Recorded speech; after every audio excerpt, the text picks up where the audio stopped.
we've just, we're chatting there over tea, and we've just discovered something quite interesting, that John and Marie were married in 1953. Now, I was born in 1953.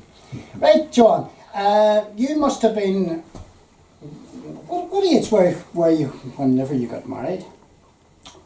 You were in your mid-20s. In the middle 20s, I would say, yeah. Where and how did you meet your wife? Well, I was brought up in a very strict Brethren home. Strict Brethren. Right. Alderbridge Old Gospel Hall, which is still there today. And I just went along with my father to the various meetings. Yeah. But at the same time, I was going along to a kind of a youth movement in Templemore Hall. Mm-hmm.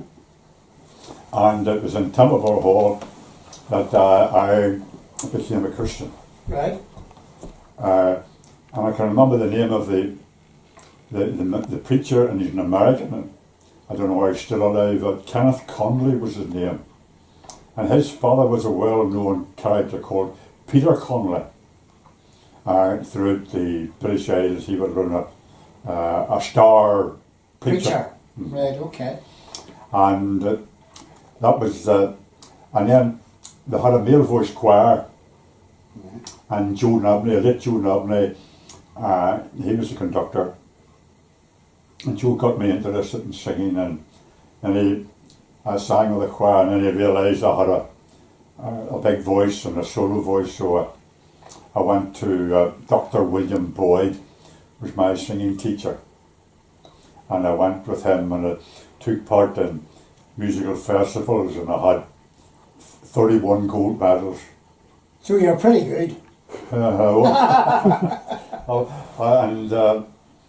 I could have went into opera work and stuff like that there.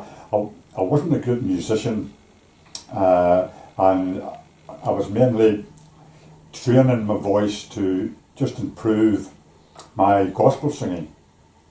So at my peak, I would have had anything up to 150 engagements a year around mission halls, churches, residential homes, hospitals. Right. Okay. Anywhere I could get anybody to listen. So where does Mary come in?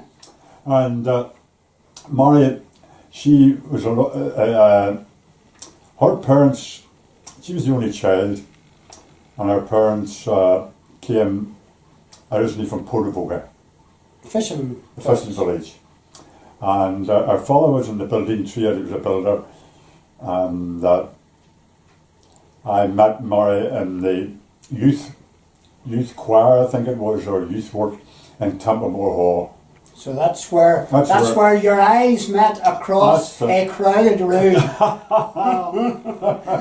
That's it, some enchanted evening. Right, some enchanted. That's it. And that's where, and then went through all the process there. And right, okay. I'd come from I had five sisters then, you know, like, and so yes. I was the only boy in our family. And they baked you into shape. They got me respectable looking. Right. for the going seer. Right. And we, as I say, we recorded it, and we come up through, and then I just can't remember what age it was when I got married. I think it was in my early 20s. Okay. I was, and right. We were married in Templemore Hall. Right, right. And in those days, was there such a thing as a honeymoon? Ah, there was, yes. I tell you where we went over, remarkably enough, now that brings back a memory. Mary had a aunt who was a maiden aunt, and eventually married when she was well on in life, but she was the main housekeeper in the round tower of Windsor Castle. The Aunt Edie was her name, and she was a gem. She was a lovely big woman, and she done all the cleaning work. Yes. And so she pulled strings to get you. Get us in. We actually stayed overnight with her, I think, a couple of nights in London, and in her apartments. And we had there wasn't all that many restrictions. We had the kind of freedom of wandering around in what is known as the National Archives. And Yes. you pulled out drawers and there was And looked at correspondence from different parts of the world. all of that would be on.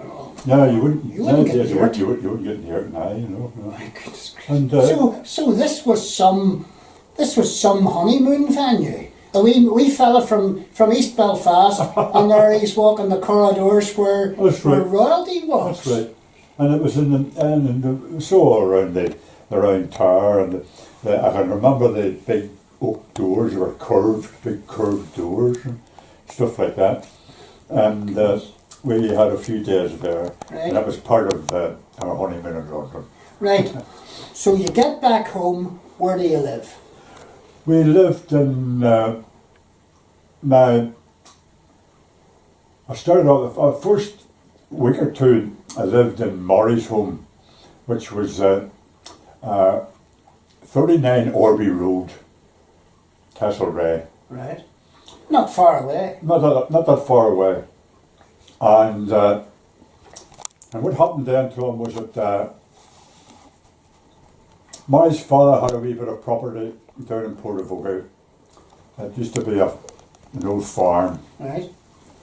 And he was a builder, but he had this old farm, and there was an old uncle that lived on it.